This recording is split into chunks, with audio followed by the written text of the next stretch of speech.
अब आप देखिएगा अपने प्यारे सदग्रंथ को, गीता जी को।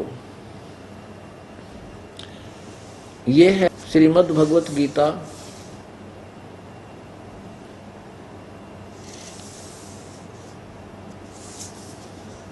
अध्याय 15वां, अथ पंचदशो अध्याय। इसमें प्रथम मंत्र में क्या कहा है? आदि पुरुष ऊर्ध्व मूलम, ये देखिएगा, ऊर्ध्व मूलम अधः शाखम अश्वत्थम प्राहु अव्यम छंदासी यस्य प्रणानी ये तम वेद स वेदवित्। इसका क्या अर्थ है कि ऊपर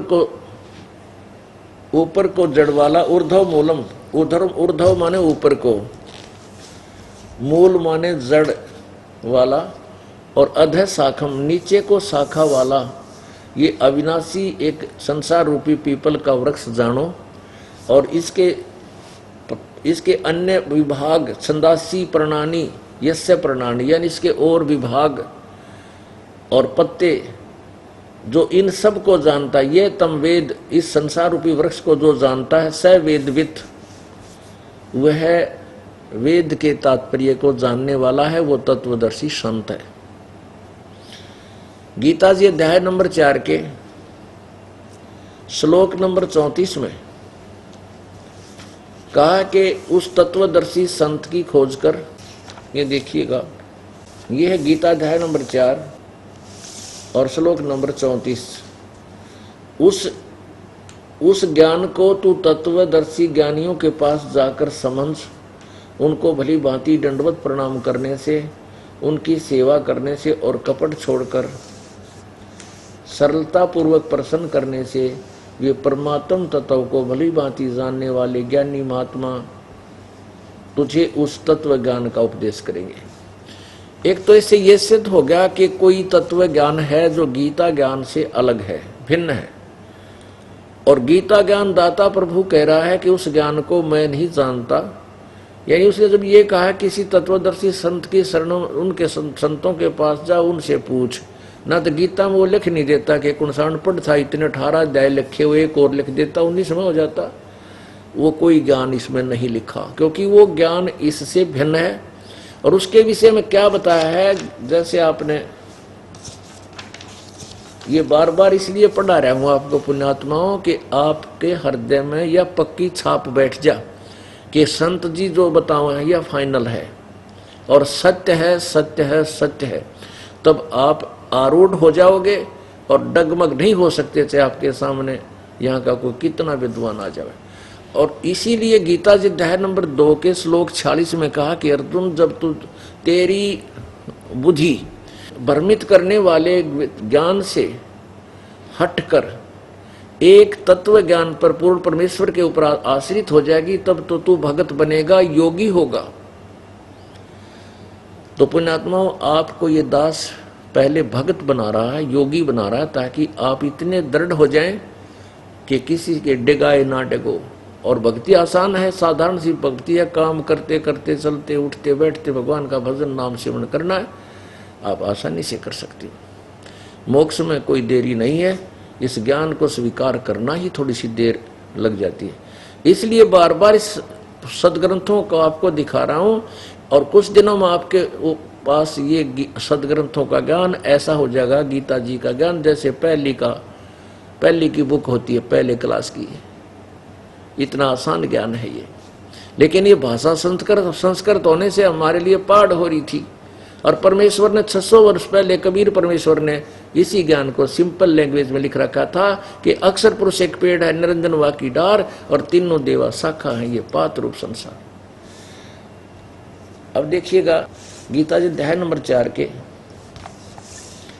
ये श्लोक नंबर 25 में 25 से लेकर 31 तक ये स्पष्ट किया है कि अपरे माने दूसरे यानी अन्य कोई योगीजन यानी साधक देवताओं के पूजन रूपी यज्ञ का भली भांति अनुष्ठान करते। कोई तो देवता पूजते हैं और कुछ योगीजन परब्रह्म ब्रह्म अग्नो, यानी परब्रह्म नहीं है इसका अर्थ, ब्रह्म अग्नो यानी परमात्मा की अग्नि, परब्रह्म परमात्मा रूप अग्नि में अभेद रूप दर्शन यज्ञ के, दर्शन रूप यज्ञ का ही आत्म रूप यज्ञ का हवन किया करते हैं दोबारा। यानी और कुछ दूसरे 26 में अन्य योगीजन श्रोत्र आदि समस्त इंद्रियों को संयम रूपी अग्नि में हवन किया करते हैं। दूसरे शब्दादि विषयों को, समस्त विषयों को इंद्रियों रूप अग्नि में हवन किया करते हैं। अपने दूसरे योगीजन इंद्रियों के द्वारा क्रियाओं को, प्राणों की समस्त क्रियाओं को ज्ञान से प्रकाशित आत्म संयम योग रूप अग्नि में हवन किया करते हैं। कई दूसरे द्रव ज्ञान संबंधी यज्ञ करने वाले होते हैं, जैसे भंडारे भंडूरे करते हैं, वो द्रव से होते हैं। कुछ तपस्या रूप यज्ञ करते हैं, कुछ तप करते हैं, और दूसरे योग करते हैं, उसी से मोक्ष मानते हैं। और कितने ही अहिंसावादी तीक्ष्ण वर्षों से युक्त परिवर्तनशील पुरुष स्वाध्याय रूप ज्ञान यज्ञ करने वाले हैं।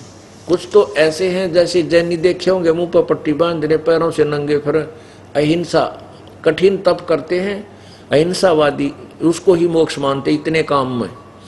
और कुछ के बारे में लिखा है, कुछ स्वाध्याय जैसे गीता जी का पाठ कर लिया, वेदों का पाठ कर लिया, या कोई और साधना कर ली, उसी वो ही यज्ञ कर दे। उसी को आगे लिखा 29 और 30 में स्पष्ट किया है कि दूसरे कितने योगीजन अपान वायु प्राण वायु को हवन करते हैं, वैसे ही अन्य योगीजन प्राण वायु में अपान वायु को, जो प्राणायाम आदि विधि है, उसके विषय में लिखा है।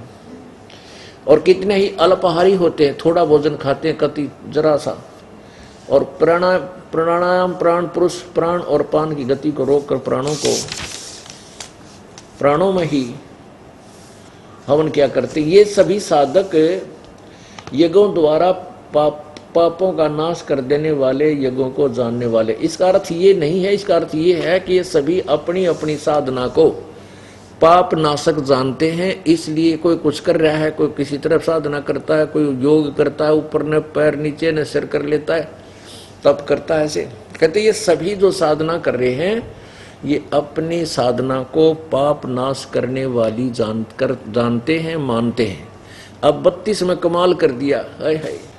अब देखो 32 में इस प्रकार और भी बहुत तरह के यज्ञ, इन्होंने यहां गड़बड़ी कर दी, वेद की वाणी लिख दी, ब्रह्मणे मुखे, और मुखे माने वाणी में, ये तो ठीक है, लेकिन यहां विचलित हो गए, ये ब्रह्मण का अर्थ वेद की वाणी कर दी। नहीं, इन्हीं के शब्दों में आपको दिखाते हैं। 70वें अध्याय का 23वें श्लोक में ब्रह्मणे का अर्थ लिखा सच्चिदानंद घन परमात्मा। ये देखिएगा, अध्याय नंबर 17 23 मंत्र। ओम तत्सत इति निर्देश है ब्रह्मण। हमने यहाँ ब्रह्मण शब्द का अर्थ क्लियर करना है, इसलिए ये श्लोक दिखाया आपको। त्रिविधि समर्थ ब्राह्मणा तेन वेदा च यज्ञा च विहिता पुरा। ओम तत्सत, यह 3 प्रकार का ब्रह्मण माने सच्चिदानंद घन ब्रह्म का नाम कहा है।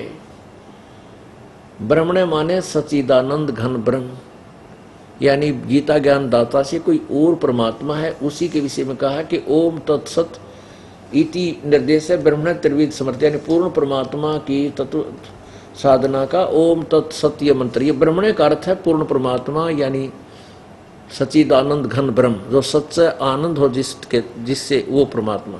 अब यहाँ देखो, यही ब्रह्मण का अर्थ इन्होंने अज्ञान में क्या लिखा है, ब्रह्मण वेद की वाणी, वेद लिख दिया है तेरा।